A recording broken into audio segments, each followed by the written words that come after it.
News break. Let's start this episode off with some serious bullshit that just got puked all over this country by the reptilians over there at the DEA. Actually, I think reptilian is too friendly a term for any group of people that would choose to keep marijuana out of the bloodstreams of their society. Reptilians, at least reptilians, the idea behind reptilians is there's some kind of intergalactic, extraterrestrial, super advanced species. At least they've got spaceships. The people over the DEA, they're sitting in their comfortable leather chairs, smoking cigars and reaping the benefit that comes from stealing the property of human beings that are growing or ingesting or have in their possession a substance that has been shown to be very beneficial for human beings on every single level, from treating PTSD to helping certain types of seizures to helping people who are dealing with the nausea and loss of appetite that comes from radiation therapy and chemotherapy, or as a creativity drug, or as something to amplify the experience of sex or eating food, or just something that's fun to inhale before you play video games. Here's the article. The Drug Enforcement Administration has denied 2 petitions to reclassify marijuana as a less dangerous drug. Marijuana will remain a Schedule I drug, the most restrictive category under federal drug control laws. Schedule II drugs include Ritalin, Adderall, and oxycodone, among other drugs. So the DEA is telling us that marijuana is as dangerous as heroin, oxycodone, Ritalin, and Adderall. That's what they want us to accept. A group of armed men and women, a group of people who have imbued upon them the power to confiscate the property of people who have certain substances in their possession.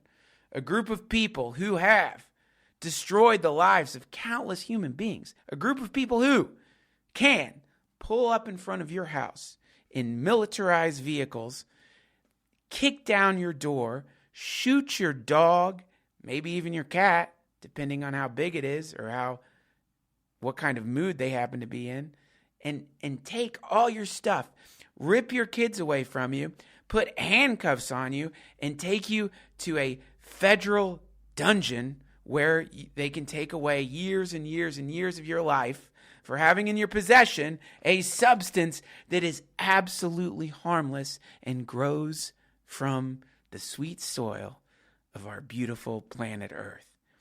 These people with that level of power want us to accept their assessment of a drug that is being shown again and again and again to be incredibly beneficial.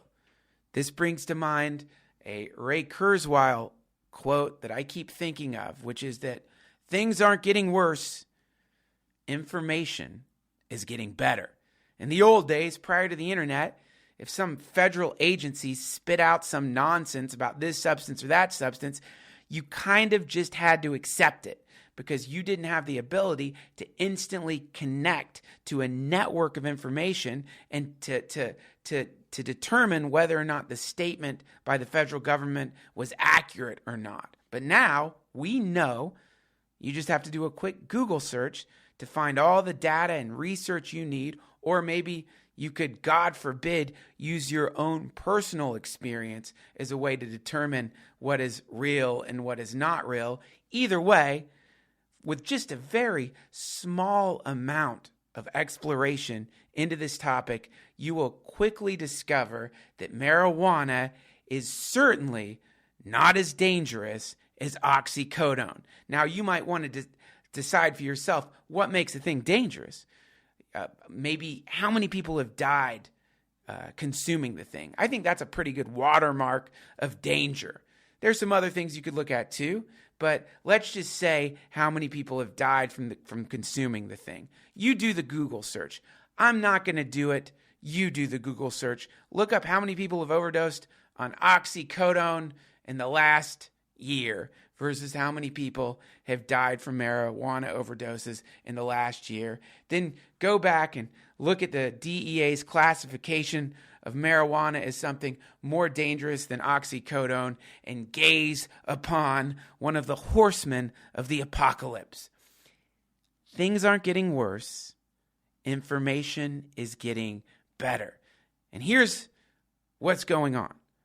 Because information is getting better, and because now we don't have the sweet, sacred denial offered to us by the government. In other words, we can't stick our fucking heads in the sands of delusion and pretend that marijuana is as dangerous as heroin or oxycodone, because we know that the research is out there to show us that it certainly isn't. So that means that we're forced into two forms of action when the federal government does things like this. We have to take action. One action that you can take is complacency. That's what you can do. Because you know that marijuana is certainly not as dangerous as heroin, because you know that marijuana is certainly not as dangerous as oxycodone, and yet the DEA has decided to classify it as being that dangerous and to continue to enforce it as though it were that dangerous, which means that they can continue to take people's homes, take people's cars, take people's children, and destroy people's lives for a drug that is definitely not harmful, at least not on the level that they're claiming that it is. You have to become complacent. In the same way in North Korea, people who know that Kim Jong-un wasn't brought down to some beautiful snowy peak on the back of a dragon, that he doesn't shit rose petals and piss diamonds, in the same way that people there know that, but they have to say that he does, because if they don't, they're going to get taken to a fucking labor camp. In the same way now in this country, you have to become complacent. That's your one choice that you have. You become complacent. You just sit back and think, well, those folks over at the DEA, I guess they've got our, they know something I don't know. I guess that they've got our best interests at heart. That's the federal government. I'm just going to trust my government. You get to do that. You get to, even though the data isn't out there, you get to live a life where you complacently accept what the federal government tells you is right and what the federal government tells you is wrong, and pretend that they must know more than you do, even though you know that's not the truth. So complacency, that's one option that we have here. Just sit back and do nothing. The second option you have is rebellion. There's nothing in between. There's nothing in between. Now that we have true data on the health benefits of marijuana, now that it's all out there for us to see in plain view, now that we know that this is not a substance as dangerous as oxycodone, if the DEA is saying that it is, then we know that the DEA is full of shit.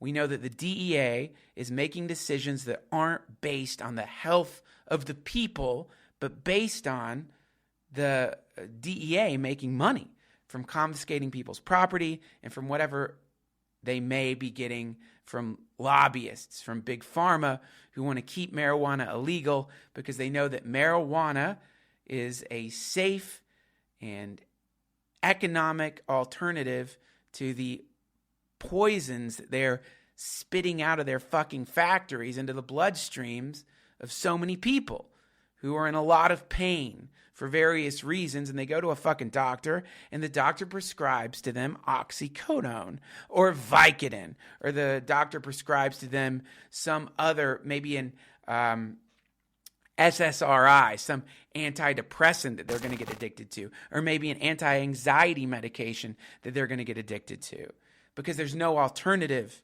because they can't prescribe marijuana, even though they know that marijuana could function as a painkiller. It can function as something to help people sleep. It could function as a thing to help people combat alcoholism. It can function in so many different ways. A doctor, knowing that, cannot prescribe that because depending on what state they're in, because the DEA has made the decision to classify this substance as a Schedule I drug. So, not only is the DEA going to increase their profit margin by keeping this a Schedule 1 drug, but the DEA is going to increase the level of suffering of the people living in this country who don't have access to a drug that can help them fight pain.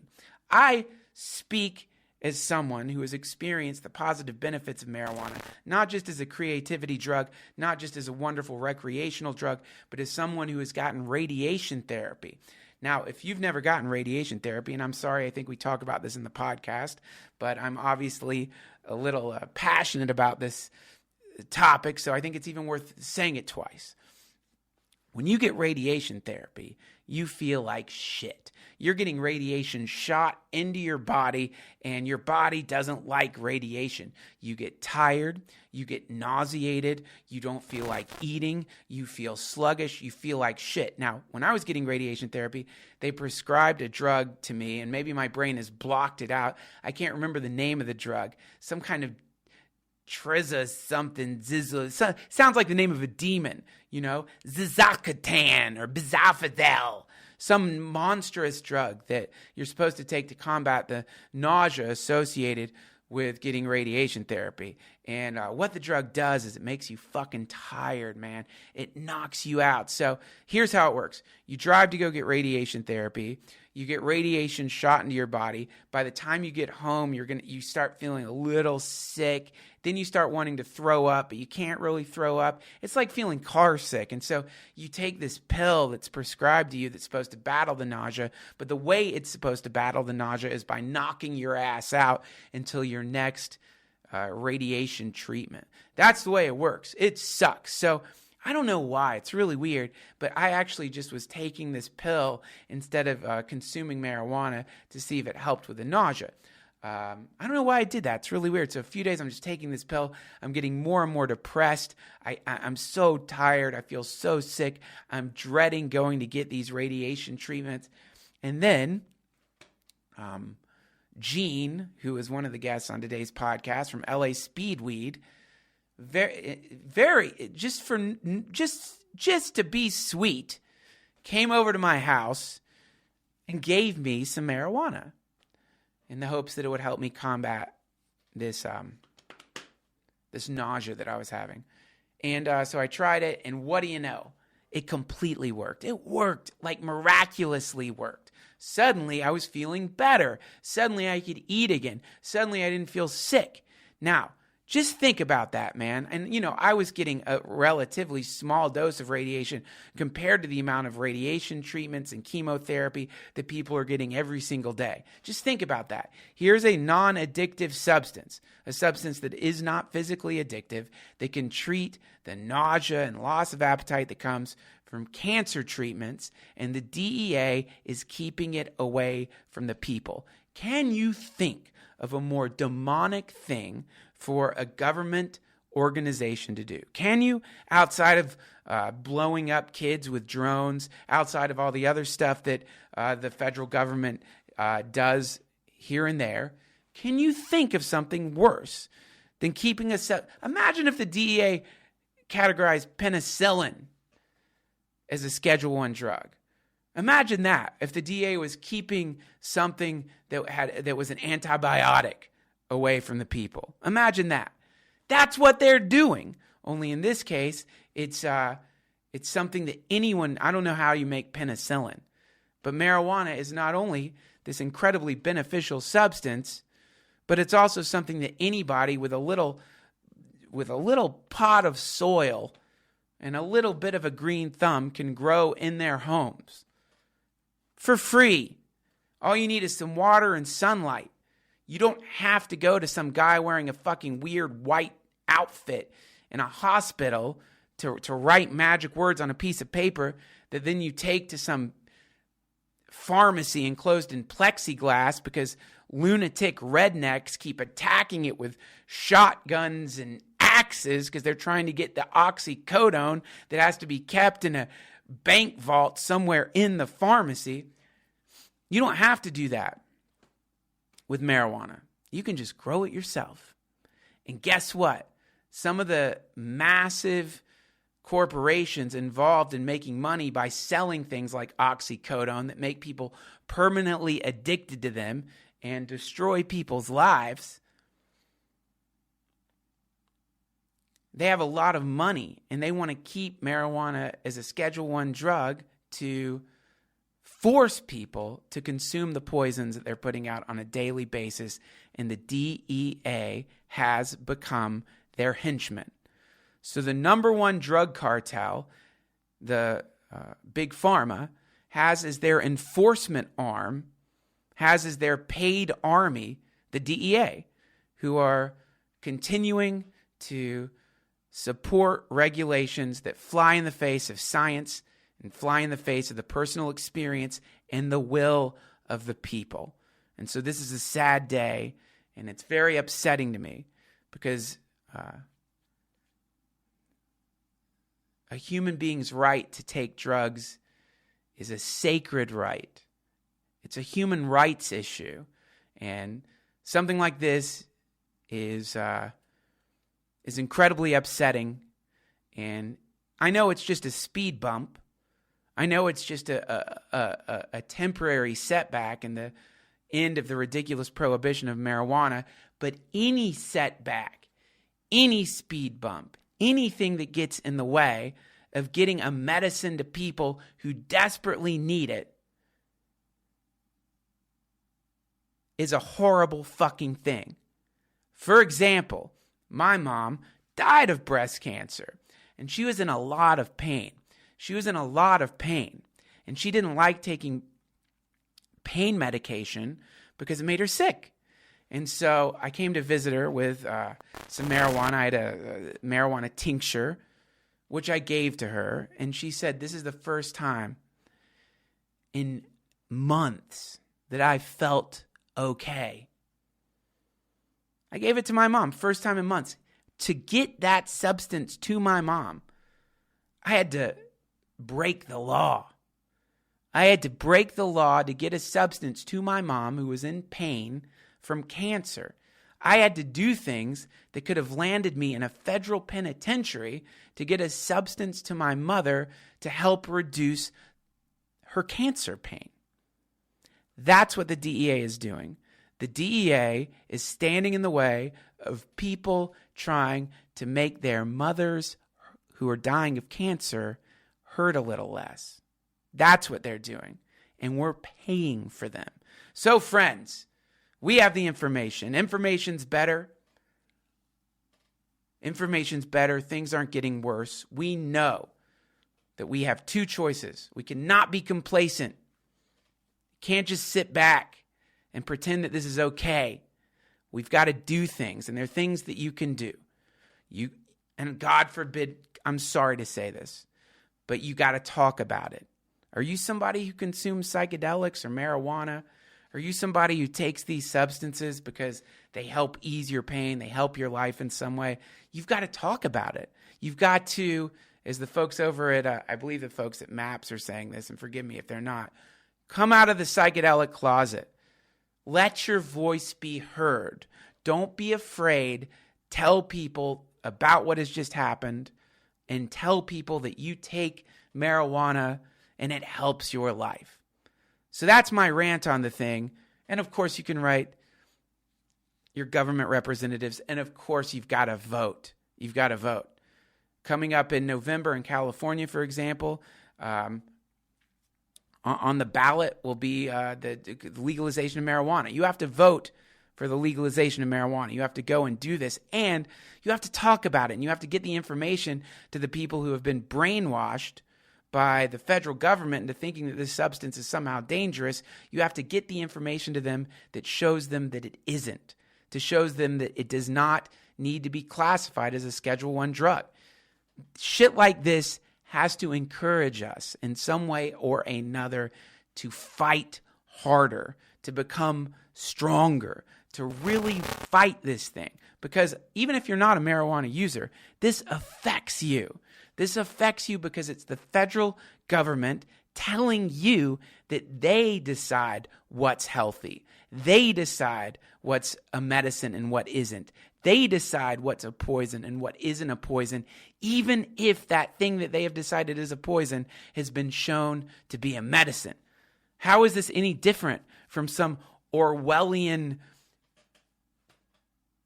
I know it's a little... I know it's such a fucking hack cliche thing to compare this to 1984, but when the federal government says marijuana is a Schedule I drug, they might as well be telling us that 4 is 1, that the number 33 is actually the number 12, and expect us to accept that. We cannot! You've got to talk about it, go to the polls, do whatever it takes to expose the DEA as being a corrupt organization, to expose any of the people who are involved in whatever groups influence the DEA's decision, to expose any of the scientists who are saying that marijuana is somehow a substance as dangerous as oxycodone, to expose all of them as the frauds that they are, to make them feel the shame that must be associated with trying to enforce and to force people into a reality tunnel that does not reflect what's actually happening in the world. I'll just close this thing with a tiny little clip. Here's Terrence McKenna talking about drug legalization. The whole drug thing, leave alone psychedelics, the whole drug thing is properly understood as a civil rights issue. I mean, people should be able to take whatever drugs they damn well please, in the same way that they should be able to express their sexual preferences, in the same way that women should be allowed to vote, people of low incidence of light reflectivity should be treated like everybody else. I mean, all these things which are perfectly obvious. You cannot have a free society and regulate people's drug use. Any society which sets out to call itself free and democratic with the footnote that certain states of mind are forbidden is headed down the slippery slopes of totalitarianism. There ain't no way this can be avoided. So aside from our belief as a group in the wonderful healing and teaching potential of psychedelics, even if psychedelic drugs didn't exist, I would favor the legalization of all drugs, because I just think that you cannot treat people as though they were infantile. That's called paternalism. That's the old dominator game. We have to just admit, that we're all in this together, and that nobody has cornered the market on the truth, for sure. Friends, we're not going to do a commercial for this episode, but if you feel even the slightest inclination to look into things that you could do to help reform marijuana laws, do me a favor. Go to normal.org. That's NORML.org. Donate, volunteer, check out all the things on that site that you can do in whatever state you happen to be living in to fight back against this kind of nonsense.